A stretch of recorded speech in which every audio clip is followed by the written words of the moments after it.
Your reluctance to acknowledge basic facts is not a promising start to your willingness to honestly answer these questions. It appears like obfuscation to me, continued obfuscation from you, and it does not reflect well on the company that you're not willing to answer direct, simple questions directly. It would have been better if you'd have able to say that in the first response that you gave, just asking questions about TikTok, and you can't speak to the operations of other companies. You can only speak to your own company.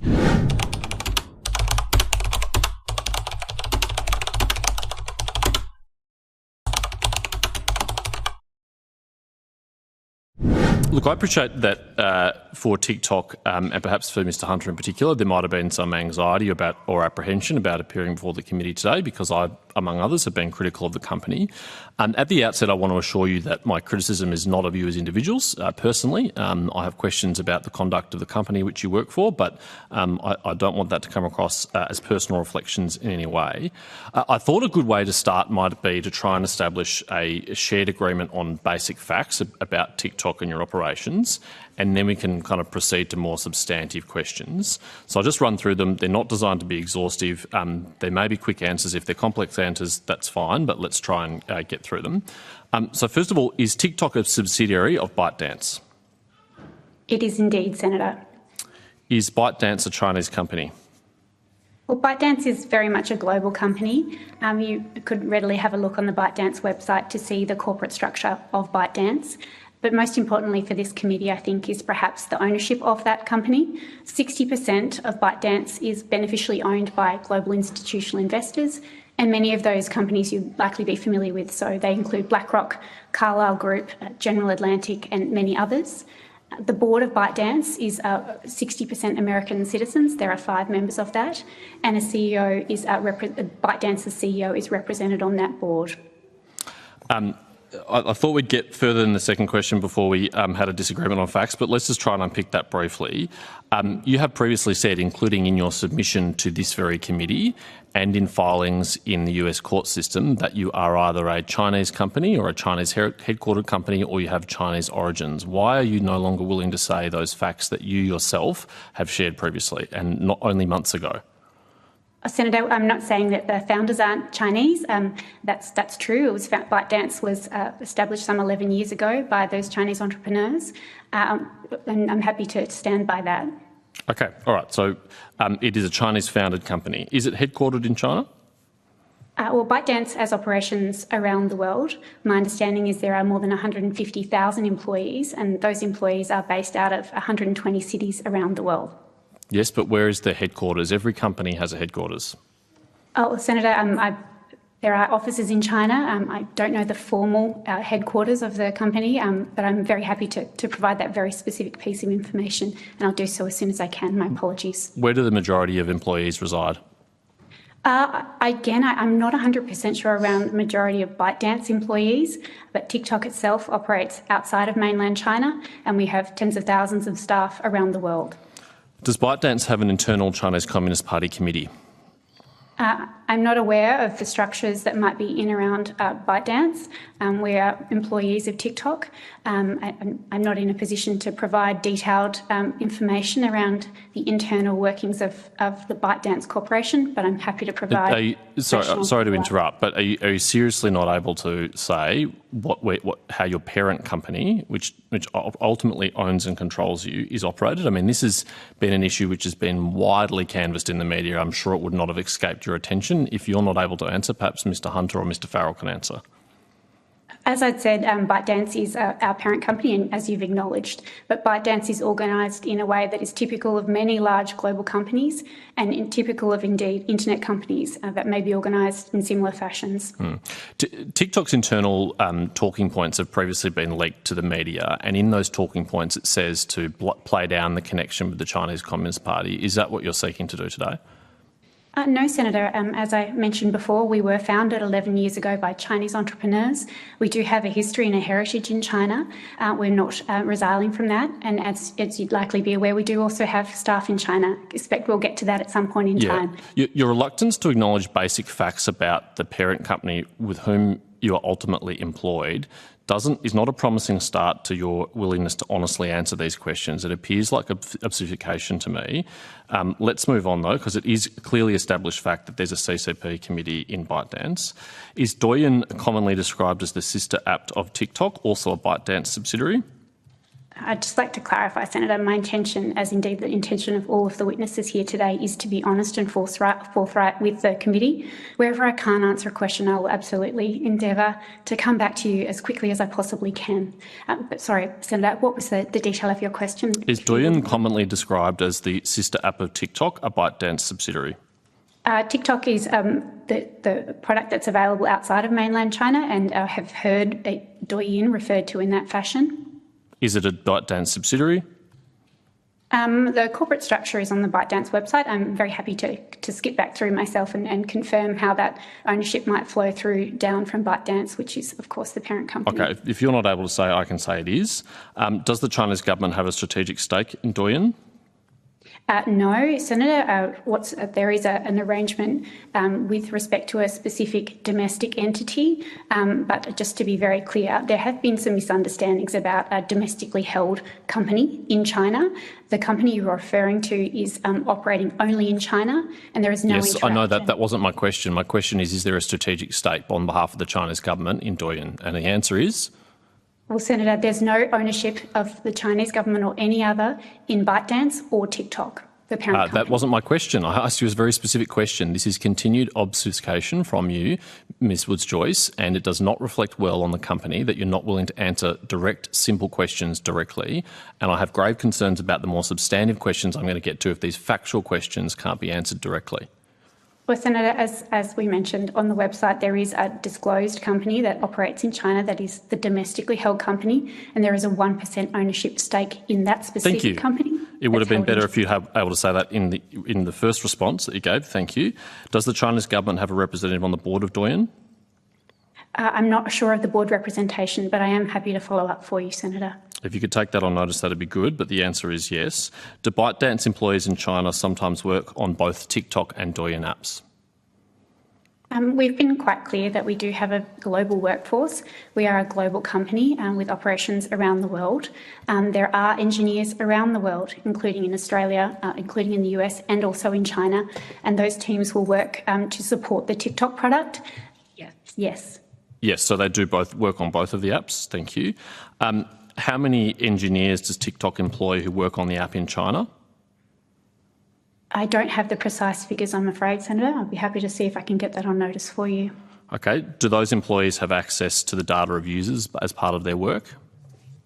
Senator, I'm pleased that you asked that question because, as you know, joining us here is Mr Farrell. Mr Farrell is responsible for our data, many of our data security practices, and is able to provide you with a lot of information around how we manage the user data. I don't need a lot of information in this instance, Ms Woods-Joyce. We may get to that, but I just need a simple answer to this simple question, which is, do the engineers of TikTok working from China have access to the data of users, yes or no? Under strict circumstances and to the processes that Mr Farrell can speak to, there is provision for very strict access on some circumstances to user data. Mr Farrell, if you might perhaps like to describe I'll come to Mr Farrell in a minute. I don't need the detail. I just wanted that substantive question answered, which you have. They do. Can they make changes to the algorithm of TikTok? Senator, it's not quite as simple as a yes-no answer in this environment. Mr Farrell is here to provide detail to the committee. And if I have questions for him, I'll come to him, Ms Woods-Joyce. My question is, can the China-based employees who work on the TikTok app make changes to the algorithm? Again, there is a range of practices that we put in place to keep all aspects of our app and its operations safe and secure, including the recommendation system that you're referring to. And I would like it if Mr Farrell was able to answer how that might look in practice. Mr Farrell, if you could just answer directly, please. Can they make changes to the algorithm, the China-based employees of TikTok? They can make changes that will then go under a security review to make sure those changes are acceptable. Thank you. Are the employees of TikTok in China subject to the national security laws of China, including the National Intelligence Law of 2017? Well, Senator, as I'd like to describe very briefly, TikTok is not available in China. I know that. We've already established that, Ms Woods-Joyce. You do not need to repeat that talking point. I'm asking a question which follows directly from the previous one. You agreed there are TikTok employees based in China who work on the app. I'm asking, are those employees subject to the national security laws of China, yes or no? Well, Senator, as I understand it, the Chinese law applies no more and no less to any business that may have operations and staff in China. Great. That includes many Australian major banks and telcos and others that have operations. Thank you. My question is not about the banks. My question is about TikTok. You've answered yes, they are subject to those laws. What would the lawful basis be for TikTok to refuse access to Australian user data if it was required under that law? I'd just like to be very clear, Senator, I don't agree with your characterisation of the practice there. We have clearly stated on a number of occasions that we have never been asked for that user data and we would not provide it if we were asked. Yes, and we'll come to that. But what would be the legal basis for refusing to cooperate with Chinese intelligence agencies or the Chinese government if your employees, who you've acknowledged are subject to this law, were subject to a request under the Act? How would you refuse it? Senator, I've not acknowledged that, but what I would say is that the data is not stored in China. It is stored in Singapore. That's not relevant. Ms Woods-Joyce, I'm not asked you a single question about the storage of data. We may come to that if we have time. We've already established that these employees have access to user data. You've agreed to that. We've also agreed that they're subject to these laws. If a request was made under those laws for access to that data, what would be the basis for those employees or the company to refuse that access? Well, Senator, we have never been asked, and as we've repeatedly stated, including our CEO in his most recent congressional evidence, we would not provide that user data if we were asked. So your evidence is you would break Chinese law? Well, Senator, I just can reiterate the very clear statements that have been made across our business by senior leaders, and that is we've never been asked for the user data, and we would not provide it if we were asked. Yeah, you say you've never been asked. How would you know if you had been asked? And in particular, how would you know if an individual employee had been asked, given that that National Intelligence Law of 2017 has confidentiality requirements that are imposed on individuals who are assisting the work of intelligence agencies? Firstly, what I would say is that we have very rigorous protections and policies in place to keep that user data safe and secure and to keep it within our business. I would also just say that just as you've characterised the advice with respect to our business, so it would also be true of Yes, but I'm not asking questions about other businesses, Ms Woods-Joyce. I'm just asking questions about TikTok, and you can't speak to the operations of other companies. You can only speak to your own company.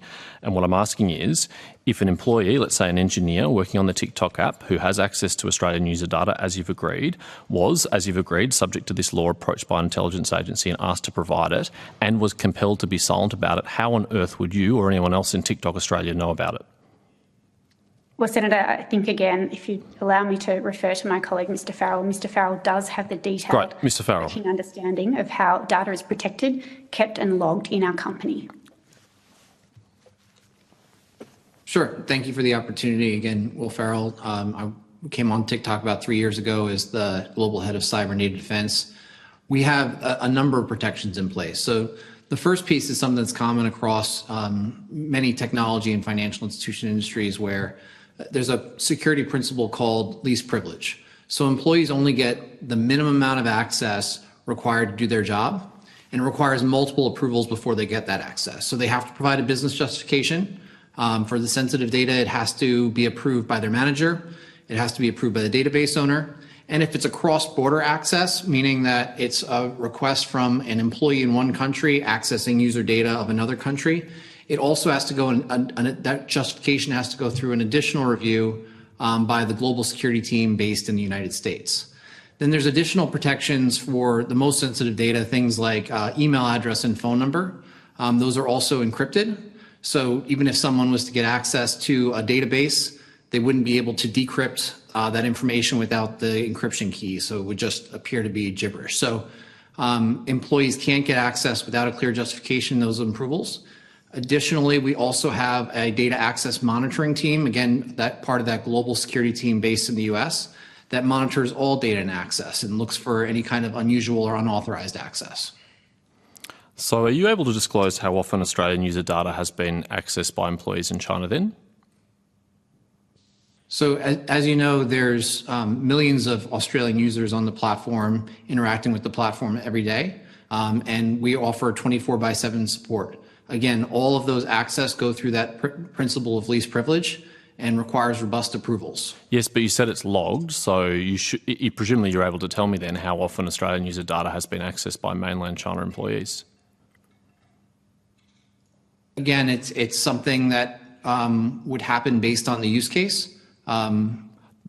That's not my question, Mr. Farrell. You can't on the one hand say we've got these really robust processes and we track and log everything and then also not be able to tell me how often it's been accessed. They both can't be true. Either you can't tell me because you don't know, or you do know and you're refusing to tell me. How often has Australian user data been accessed by mainland China employees? I don't have specific numbers in front of me. I'd be happy to take that on notice. I'd be grateful if you could take that on notice. You've just described very robust, apparently robust policies and procedures to stop illegitimate access to user data. How then was it the case that TikTok inappropriately spied on journalists and attempted to identify their sources through the app?